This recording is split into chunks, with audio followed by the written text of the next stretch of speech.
Okay, Street Fighter 6. I think we've been blessed with the trailer probably about 2 or 3 weeks ago. And yeah, here we as a FGC in Africa are sitting back thinking, okay, so what can we actually expect from Street Fighter 6? And the reality is that the trailer didn't actually give us too much. The trailer, in fact, just showcased possibly what we can expect to see in terms of graphical detail. We've got 2 confirmed characters surely, one being the OG of Street Fighter being Ryu, and the other, the new kid on the block, being Luke. But other than that, we've not really got much else except for what seems to be a very lazily designed logo. Guys, I'm sure that's not going to be the final logo for Street Fighter 6. But anyway, let's get into some of the speculation that we can hope to see really come the launch of Street Fighter 6, which I'm assuming is probably going to be sometime in 2023. I could be wrong, I hope I'm wrong, and I'm hoping we're actually going to get the vanilla version of this game probably sometime towards the end of the year, but that's just me being a fighting game enthusiast, hoping for the very best. I watched a video by JabhiM, one of the more decorated players on the African continent in Street Fighter 5. So I just want to give him some credit for actually inspiring me to go ahead and make this video.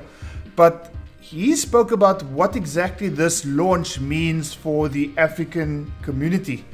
And he went somewhere along the lines of saying that, you know, it's a new game and he could see the tide turning. For example, people who are not necessarily great in Street Fighter 5 ending up being absolute monsters come Street Fighter 6, and the current absolute monsters of Street Fighter 5 might be playing a bit of catch-up come Street Fighter 6. So yes, it might be speculation as his point of view, and I appreciate and I respect that. I just want to talk about what this means for the community at large, because I think for the longest time we've been stuck with primarily games that are about 3 or 4 years old. And I think what Street Fighter 6 will give us is a title that, number one, everybody is familiar with. It's not like, for example, a Guilty Gear Strive or a Dragon Ball Fighters or a Multi Blood or Project L, or, you know, one of the titles that there's a very specific community for that particular title.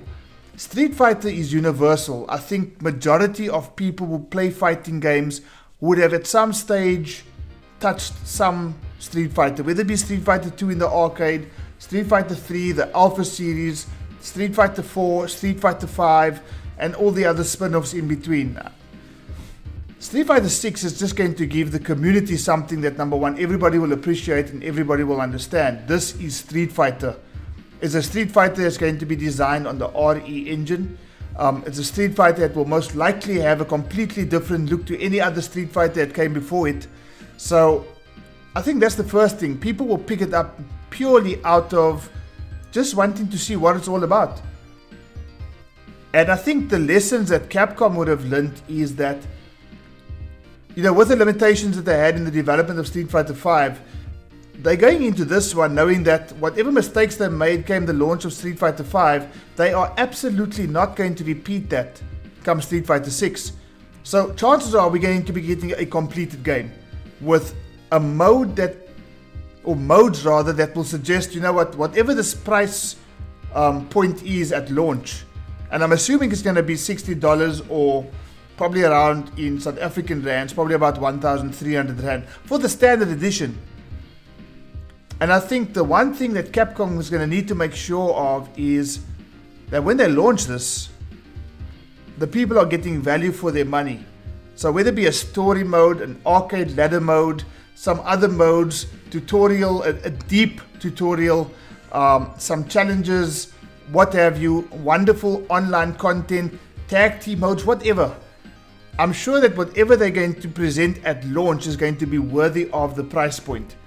And that's a mistake that I think they made came Street Fighter 5, because you weren't feeling at any point in the first season or even 2 seasons that the money that you spent on Street Fighter 5 was worth the content that you were getting. So that's for sure something that they're going to address. The other thing I believe is that the netcode surely is going to be fixed up.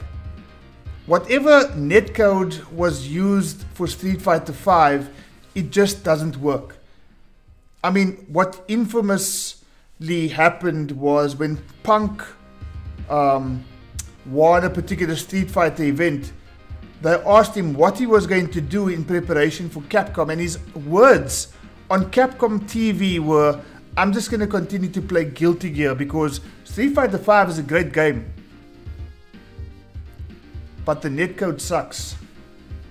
I think, number one, what Capcom have to ensure is that the netcode is absolutely spot on come Street Fighter 6. I must be honest with you, I'm not too concerned, and this is my personal opinion, guys, don't blast me for this, but I'm assuming Street Fighter is going to be launched on Xbox as well as PS4 and PC.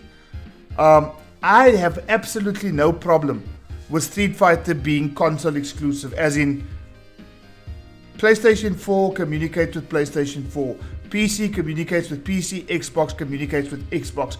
If it means that the netcode is going to be superior as a result of that decision, I have absolutely no problem with that. So 1 is content, 2 is netcode. Number 3,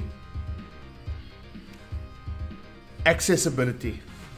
Accessibility, I believe, is something that is such a key component in terms of people picking up a particular fighting game.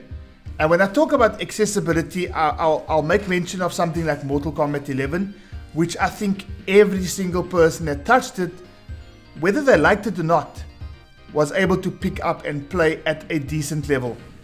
Street Fighter V had a learning curve that is probably country miles ahead of Mortal Kombat 11. Again, guys, I don't play Street Fighter as prolifically as I do Mortal Kombat 11, so I am bringing a little bit of my personal viewpoint in. But I think accessibility is so key in terms of a fighting game.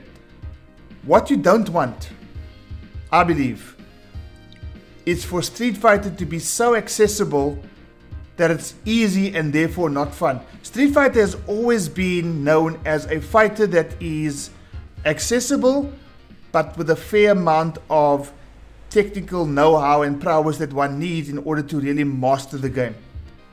And I've seen people, for example, like JabhiM play Street Fighter, and I've seen the fruits of his labor compared to somebody like, let's say, myself, that is well versed in fighting games but struggled with the mechanics of Street Fighter V. I could see the difference between the two. Unfortunately, in Mortal Kombat community, there's about 3 or 4 players who have reached JabhiM's level, and the rest of us are at the level below. And that's no disrespect to anybody in the MK community, but from an African point of view, it's quite clear that there's about 3, 4, maybe 5 players across the continent that are at that level, and the rest of us are just at the bottom. And the problem is it becomes very non-competitive for the guys on top.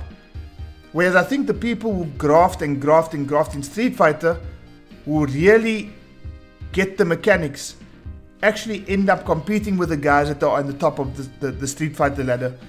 So I think accessibility is key when it comes to bringing new players into the Street Fighter fold, but at the same time not chasing away the older players who feel like their hard graft is not really going noticed because the game is too scrub friendly.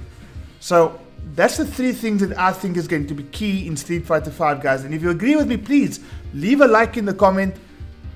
Subscribe if you're new to the channel, and we're going to bring you constant Street Fighter V content as we get closer and closer to that launch come Street Fighter 6. So guys, I'm Charlie Wolf for CharlieWolfGaming. Thank you so much for tuning in. We'll see you next time.